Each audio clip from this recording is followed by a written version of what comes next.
Nowadays, we are accustomed to draw a line between the Jewish Hebrew culture, the Western world, and Christianity on the one hand, and then the Arabic world, including Islam, on the other hand. This is basically due to the Palestinian conflict and the political forces that are involved in it. But historically and phenomenologically, it may be more helpful to see the dividing line between the Semitic cultures, comprising both Hebrew and Arabic cultures on the one hand, and then the Greek, Indo-European, Western, American cultures, if you want, on the other hand. But this, I don't say that there are no differences between Hebrew and Arab cultures. There are substantial differences, but there are also many things that they have in common, in contrast to mainstream Western cultures. Well, there is a historical thesis held by Adolf von Harnack, Adolf Schlatter, Hans Küng, and other scholars that has been quite influential for my own ministry.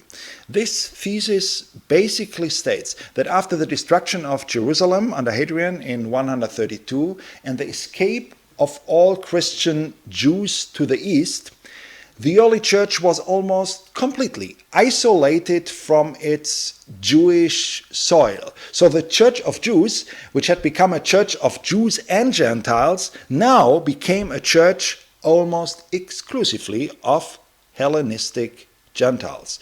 Other groups very soon were deemed heretics, and among them a number of Hebrew Christian groups. This increasing westernization of Christianity went hand in hand with disregarding the specific Hebrew Christian heritage. You can call that arrogance or ignorance, but the Hebrew Christian concerns, which in some areas are surprisingly close to Arabic concerns, were more and finally completely disregarded by Western Christianity. Now, the thesis of Harnack and Schlatter says that today Islam reminds the Christians of their own past and of their sins in the past. In the form of Islam, some of the rejected and suppressed Jewish concerns again have come to the surface. And there is even a thesis that Muhammad, who had quite a positive view of Jesus, may have got his basic knowledge about the Christian faith through these Hebrew Christian groups that had been deemed heretical by so-called Orthodox Christianity.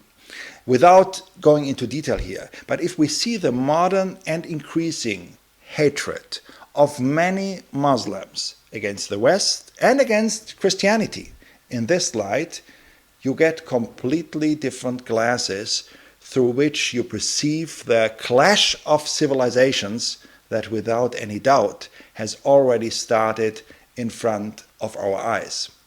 This knowledge has motivated me to do all that I can do to position the NCD paradigm not as a Western approach, but as a truly multicultural paradigm that has been as much influenced by insights and concerns of the Arabic world, for instance, as it is by Western cultures.